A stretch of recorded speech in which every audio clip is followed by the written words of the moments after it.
Calm mind in the Buddha's teachings is of two kinds.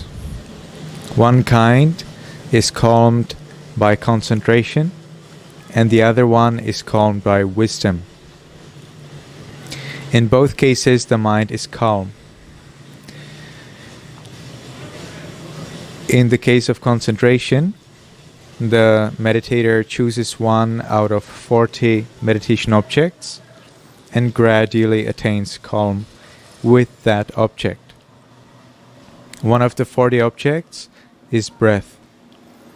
So a meditator, a yogi, can concentrate on their natural breath as it is, breathing in and breathing out, observing it, most often at the tip of the nose or at the abdomen, at the abdominal wall, and gradually settling the mind in that object, gradually decreasing and suppressing the 5 hindrances, namely lust, ill will, laziness, restlessness, and doubt. The second kind of calm, attained through insight practice, through wisdom, is achieved through one of 22 practices which the Buddha explained in the Satipatthana Sutta, the discourse on foundations of mindfulness. So Satipatthana, foundation of mindfulness, is mainly of 4 kinds. That is on the body, feelings, mind, and mental phenomena or phenomena in general. There are 14 kinds of practices for observing the body, 2 for feelings, 1 for mind, and 5 for observing phenomena. One of these 22 is also breath. But in this case, unlike in the case of concentration, in this case breath is investigated in order to gain wisdom on the impermanence, unsatisfactoriness, and not-self of the body and mind. Another practices are observing the repulsiveness of the bodily parts, such as the hair, body hair, nails, skin, teeth, and so on. Or observing the 4 elements of the body, or observing the stages of decay in a dead body, and understanding that one's own body has to undergo the same process. Observing the feelings is of 2 kinds, that is, observing pleasant, unpleasant, and neither pleasant or unpleasant feeling. So this way 3 kinds of feeling. And then the second practice for feeling is observing these 3 and further distinguishing them, whether they are connected with defilement, that means greed, hatred, ignorance, or not. Then the one practice of observing the mind is basically categorizing every mental state into one of the 16 categories, which are, in very brief, greed, hatred, ignorance, non-greed, non-hatred, non-ignorance. Then the 5 practices of observing phenomena are observing the 5 hindrances, observing the 5 aggregates, observing the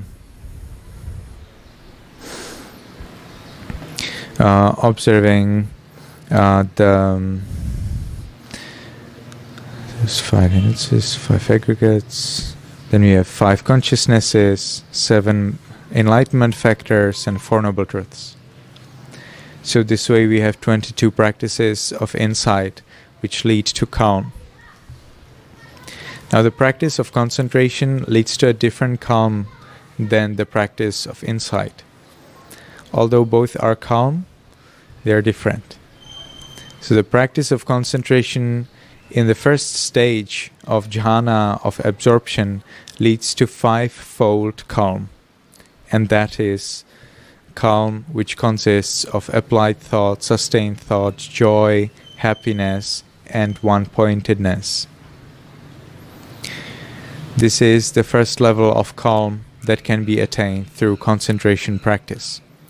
For the second level of absorption, the sustained thought and applied thought are put aside because they are too coarse, and the yogi is concentrated on his or her object only with joy, happiness, and one-pointedness. The third level removes also joy because it's too coarse, and the fourth level removes also happiness and substitutes it by equanimity. There is also fifth level, which is the experience of infinity of space. Then there is the experience of infinity of time. I think so. Then there is the experience of infinity of consciousness. Then it's experience of infinity of experience of nothingness. That's the number 7. And number 8 is neither perception nor non-perception. So this way there are 8 levels of calm which can be attained through concentration. In insight, the attainment of calm is much deeper because it is attained through special ethical qualities. And these ethical qualities are attained through wisdom. And the wisdom is attained through observing reality as it is. So as the yogi observes their body and mind through any 2 out of the 22 practices, they can attain gradually the first, second, third, and fourth level of enlightenment.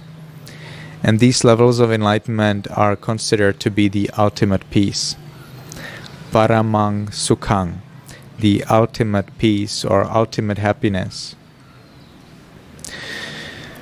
In order to attain the first level of enlightenment, 7 things need to be fulfilled, 7 factors of enlightenment. And that is mindfulness, distinguishing of phenomena, energy, joy, ease, concentration, and equanimity. If these 7 are fulfilled, it is possible to attain the first level of enlightenment through understanding the not-self, that there is no self, nothing permanent, nothing controlling, nothing controllable in this body or mind.